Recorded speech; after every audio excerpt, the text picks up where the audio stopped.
Assalamualaikum warahmatullahi wabarakatuh. Alhamdulillahilladzi bi ni'matil imani wal islam wa nusolli wa nusallimu ala khairil anam wa ala alihi wa sahbihi ajmain. Amma ba'du. Rabbi shrah li sadri wa yassir li amri wahlul 'uqdatam min lisani yafqahu qawli. Dengan menyebut nama Allah yang Maha Mengetahui, kami haturkan salam hangat kepada Bapak dosen pengampu mata kuliah Arsitektur dan Organisasi Komputer. Puji syukur kami panjatkan atas kesempatan yang diberikan sehingga kami dapat mempersembahkan sebuah video pembelajaran dalam memenuhi tugas akhir semester. Baik, selanjutnya kita akan masuk ke inti materi yang akan kami bahas, yaitu siklusi interupsi komputer. Namun, sebelum kami memasuki inti materi, izinkan kami terlebih dahulu memperkenalkan anggota kelompok kami yang berperan aktif dalam penyusunan dan penyampaian video ini. Yang pertama, ada Elsa Novianti, yang kedua ada Rahmanur Fatwa, saya sendiri, yang ketiga ada Cisa Jaitunisa, yang keempat ada Halim Faruk. Selanjutnya, kami akan menyampaikan beberapa poin penting yang akan kami bahas terkait siklusi interupsi dalam komputer. Di antaranya, yaitu yang pertama ada pengertian interupsi, yang kedua ada fungsi interupsi, yang ketiga ada tujuan interupsi, yang keempat ada jenis interupsi, yang kelima ada siklus interupsi dalam komputer, yang keenam ada kesimpulan. Langsung saja, yang pertama saya akan membahas pengertian interupsi. Apa sih interupsi itu? Interupsi adalah suatu permintaan khusus untuk melakukan sesuatu. Jika terjadi interupsi, maka komputer akan memberhentikan atau menghentikan dahulu apa yang sedang dikerjakan dan apa yang diminta. Contohnya seperti saat kita menekan tombol keyboard, komputer harus berhenti sebentar untuk memproses input itu. Nah, proses CPU dalam menangani gangguan ini disebut siklusi interupsi. Setelah selesai, maka aliran program akan kembali ke pernyataan program sebelum terjadi interupsi. Materi selanjutnya akan disampaikan oleh teman saya. Nah, di sini saya akan menjelaskan mengenai fungsi interupsi, yaitu interupsi memindahkan pengendalian kepada interrupt service routine melalui interrupt vector yang berisi alamat dari semua service routine. Ini berarti ketika sebuah interupsi terjadi, CPU tidak melanjutkan pekerjaan utamanya, melainkan melompat ke lokasi memori yang telah ditentukan. Lokasi ini ditemukan di interrupt vector yang bertindak seperti daftar alamat. Seperti alamat dalam daftar ini menunjuk ke program kecil atau rutinitas yang dirancang khusus untuk menangani jenis interupsi tertentu. Jadi interrupt vector adalah panduan bagi CPU untuk menemukan dan menjalankan kode yang tepat untuk menanggapi interupsi. Ya, selanjutnya ada arsitektur interrupt. Harus menyimpan alamat interupsi yang di-interrupt.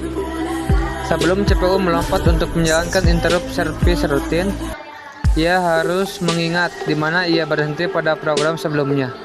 Alamat interupsi yang sedang diproses pada saat interupsi terjadi akan disimpan. Ini penting agar setelah interrupt service routine selesai, CPU dapat kembali tepat ke titik di mana ia berhenti dan melanjutkan eksekusi program utama seolah-olah tidak ada yang terjadi. Selanjutnya, interupsi yang datang berikutnya dibatalkan ketika interrupt lain sedang diproses untuk mencegah hilangnya suatu interrupt. Ketika satu interupsi sedang ditangani oleh CPU, sistem biasanya akan menonaktifkan atau menunda pengenalan interupsi lain yang masuk. Ini dilakukan untuk menghindari kekacauan atau kehilangan data. Jika beberapa interupsi datang secara bersamaan atau tumpang tindih dan semuanya ditangani sekaligus tanpa urutan yang jelas, bisa jadi salah satu interupsi tidak ditangani dengan benar atau informasi yang terkait dengannya hilang. Dengan membatalkan atau menunda interupsi berikutnya, sistem memastikan bahwa interupsi yang sedang diproses diselesaikan dengan aman dan benar. Setelah interupsi yang pertama selesai, interupsi yang ditunda dapat ditangani kemudian. Trap. adalah software generated interrupt yang disebabkan oleh kesalahan atau permintaan user. Berbeda dengan interupsi yang seringkali berasal dari perangkat keras, trap adalah jenis interupsi yang dipicu oleh perangkat lunak. Ada dua alasan untuk trap. Kesalahan, contohnya adalah ketika sebuah program mencoba melakukan operasi ilegal seperti pembagian dengan nol, mengakses area memori yang tidak diizinkan, atau mencoba menjalankan instruksi yang tidak valid. Sistem akan memicu trap. Untuk menangani kesalahan ini, seringkali dengan menghentikan program atau memberikan pesan kesalahan. Permintaan user. Pengguna atau program dapat secara sengaja memicu trap untuk meminta layanan dari sistem operasi. Misalnya, ketika sebuah program ingin membaca data dari disk atau mencetak sesuatu, ia akan memanggil sebuah fungsi sistem operasi yang pada gilirannya dapat memicu trap untuk beralih ke mode kernel dan menjalankan operasi yang diperlukan. Suatu sistem operasi dikendalikan oleh interrupt. Ini adalah pernyataan kunci yang menunjukkan betapa fundamentalnya peran interupsi dalam cara kerja sistem operasi modern. Hampir setiap tindakan penting dalam sistem operasi dipicu oleh interupsi. Ketika Anda menggerakkan mouse, mengetik keyboard, membuka program, menyimpan file, atau bahkan ketika sistem hanya perlu memperbarui waktu, interupsi adalah mekanisme yang memberitahu CPU bahwa ada sesuatu yang perlu dilakukan. Tanpa interupsi, CPU harus terus-menerus memeriksa setiap perangkat atau program untuk melihat apakah ada yang memerlukan perhatian, yang akan sangat tidak efisien.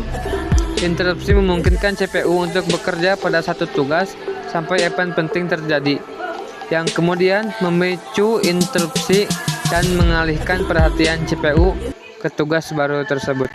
Sekian dari saya. Untuk materi selanjutnya yaitu tujuan interupsi. Tujuan interupsi ada 3. Yang pertama, secara umum untuk manajemen pengeksekusian rutin instruksi agar efektif dan efisien antara CPU dan modul-modul I/O maupun memori. Interupsi memungkinkan CPU tidak terus-menerus menunggu perangkat siap, melainkan langsung bekerja kembali saat perangkat memberi sinyal, sehingga waktu CPU tidak terbuang. Nomor 2, setiap komponen komputer dapat menjalankan tugasnya secara bersamaan, tapi kendali terletak pada CPU. Di samping itu, kecepatan eksekusi masing-masing modul berbeda.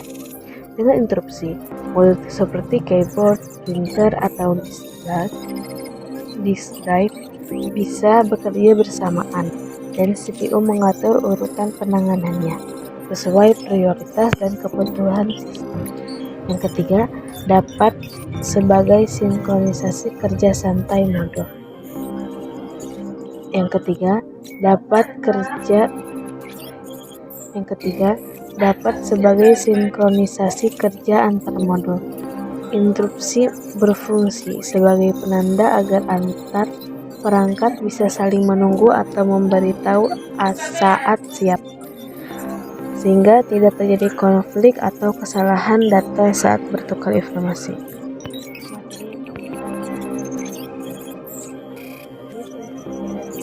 Pertama, internal hardware interruption, yaitu terjadi dari dalam sistem komputer, misalnya timer atau deteksi error pada memori, digunakan untuk mengatur waktu proses. Yang kedua, external hardware interruption, datang dari perangkat luar seperti keyboard. Ada jenis interupsi. Jenis interupsi ada 3. Yang pertama, internal hardware interruption, yaitu terjadi dari dalam sistem komputer, misalnya timer atau deteksi error pada memori, digunakan untuk mengatur waktu eksekusi proses. Yang kedua, external hardware interruption, datang dari perangkat luar seperti keyboard, mouse, atau printer, misalnya saat menekan tombol CPU akan diberi sinyal untuk merespon. Yang ketiga, software interruption, dibuat oleh program atau aplikasi saat membutuhkan layanan dari sistem beroperasi. Contohnya ketika program membuka file atau mencetak dokumen. Baik, di sini saya akan menjelaskan tentang siklusi interupsi komputer. Nah, siklusi interupsi diawali dengan adanya sebuah permintaan interupsi. Ini juga bisa datang dari mana saja. Bisa seperti dari keyboard saat Anda mengetik ataupun dari mouse saat Anda mengklik. Dari printer saat Anda selesai mencetak, atau bahkan dari program itu sendiri yang membutuhkan layanan sistem operasi. Permintaan ini adalah sinyal bahwa ada sesuatu yang membutuhkan permintaan CPU segera. Contohnya, bayangkan kalian sedang menonton video dan tiba-tiba ada notifikasi chat masuk. Nah, notifikasi itu adalah semacam permintaan interupsi bagi perhatian Anda. Yang kedua ada penghentian interupsi. Sebelum CPU merespon interupsi, ada fase di mana CPU mungkin akan menghentikan atau lebih tepatnya menonaktifkan interupsi sementara. Ini dilakukan untuk mencegah terjadinya interupsi lain saat CPU sedang memproses instruksi. Yang pertama, agar tidak terjadi kekacauan. Setelah instruksi selesai ditangani, instruksi akan diaktifkan kembali. Kaitan dalam diagram perhatian, diagram flow juga ada bagian seperti interupsi enable atau disable-nya. Ini menunjukkan mekanisme kontrol CPU terhadap interupsi. Yang ketiga ada perekaman interupsi. Ketika sebuah interupsi diterima, CPU harus merekam atau menyimpan konteks dari program yang sedang berjalan. Ini sangat krusial. Apa yang disimpan biasanya adalah nilai-nilai register, program counter, alamat instruksi berikutnya, dan status CPU lainnya. Mengapa sih? Agar setelah interupsi selesai ditangani, CPU bisa kembali melanjutkan eksekusi program yang terinterupsi, seolah-olah tidak terjadi apa-apa. Analoginya seperti ini. Ketika kalian menghentikan sementara perjalanan Anda untuk mengangkat telepon, Anda mencatat di mana kalian berhenti agar bisa melanjutkannya nanti. Baik, di sini saya akan menjelaskan tentang siklusi interupsi komputer. Nah, siklusi interupsi diawali dengan adanya sebuah permintaan interupsi. Ini juga bisa datang dari mana saja. Bisa seperti dari keyboard saat Anda mengetik ataupun dari mouse saat Anda mengklik. Dari printer saat Anda selesai mencetak, atau bahkan dari program itu sendiri yang membutuhkan layanan sistem operasi. Permintaan ini adalah sinyal bahwa ada sesuatu yang membutuhkan permintaan CPU segera. Contohnya, bayangkan kalian sedang menonton video dan tiba-tiba ada notifikasi chat masuk. Nah, notifikasi itu adalah semacam permintaan interupsi bagi perhatian Anda. Yang kedua ada penghentian interupsi. Sebelum CPU merespon interupsi, ada fase di mana CPU mungkin akan menghentikan atau lebih tepatnya menonaktifkan interupsi sementara. Ini dilakukan untuk mencegah terjadinya interupsi lain saat CPU sedang memproses instruksi. Yang pertama, agar tidak terjadi kekacauan. Setelah instruksi selesai ditangani, instruksi akan diaktifkan kembali. Kaitan dalam diagram perhatian, diagram flow juga ada bagian seperti interupsi enable atau disable-nya. Ini menunjukkan mekanisme kontrol CPU terhadap interupsi. Yang ketiga ada perekaman interupsi. Ketika sebuah interupsi diterima, CPU harus merekam atau menyimpan konteks dari program yang sedang berjalan. Ini sangat krusial. Apa yang disimpan? Biasanya ada nilai-nilai register, program counter, alamat instruksi berikutnya, dan status CPU lainnya. Mengapa sih? Agar setelah interupsi selesai ditangani, CPU bisa kembali melanjutkan eksekusi program yang terinterupsi seolah-olah tidak terjadi apa-apa. Analoginya seperti ini. Ketika kalian menghentikan sementara perjalanan Anda untuk mengangkat telepon, Anda mencatat di mana kalian berhenti agar bisa melanjutkannya nanti.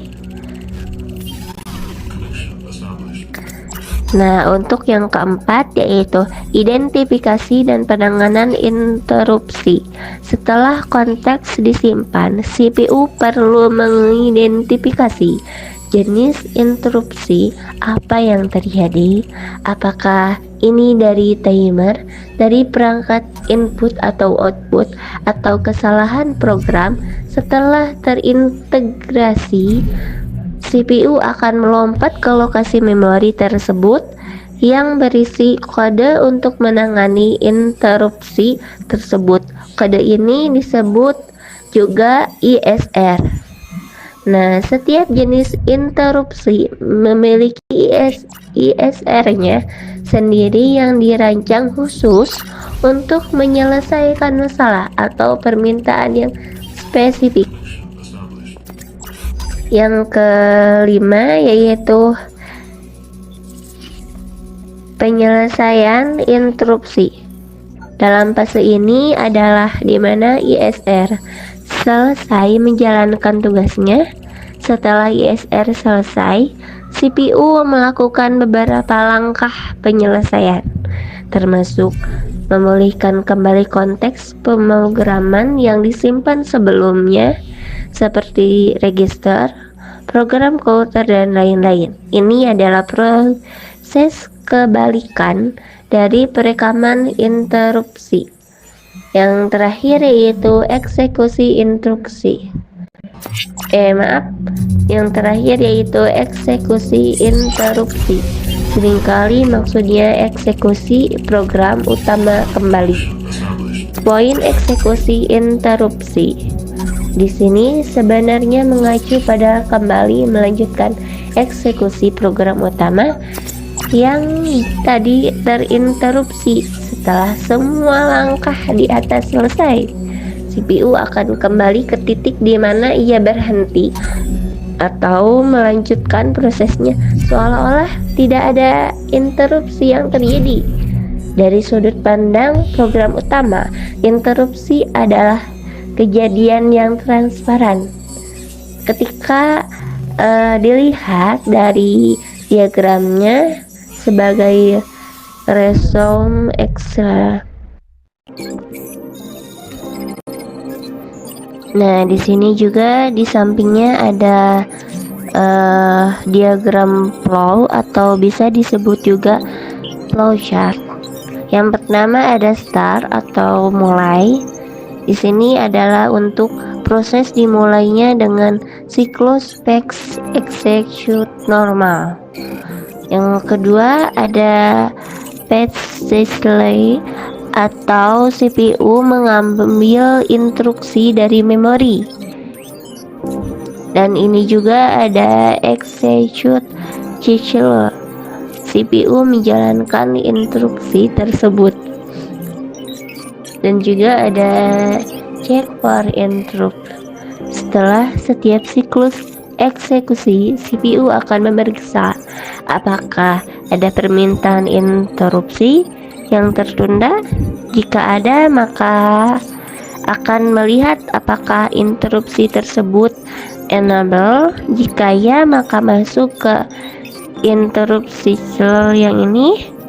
Jika interupsi disable, CPU akan terus eksekusi instruksi dan mengecek lagi di siklus berikutnya. Nah, interupsi ini di sini proses penanganan interupsi terjadi seperti penyimpan konteks, mengidentifikasi atau menjalankan ISR. Kembali ke page cicilnya. Setelah interupsi ditangani, CPU kembali ke siklus page untuk melanjutkan program utama. Dan yang terakhir ini yang di bawah ada heart. Proses berhenti jika ada instruksi heart ini atau pemberhentiannya atau kondisi tertentu yang mengakhiri program tersebut. Selanjutnya adalah kesimpulan. Interupsi komputer adalah mekanisme penting dalam sistem komputer modern yang memungkinkan CPU menghentikan sementara suatu proses untuk menangani kejadian mendesak dari hardware atau software, lalu melanjutkan kembali proses sebelumnya. Fungsi utamanya adalah meningkatkan efisiensi eksekusi instruksi dan memastikan sinkronisasi antar komponen seperti CPU, memori, dan modul input atau output.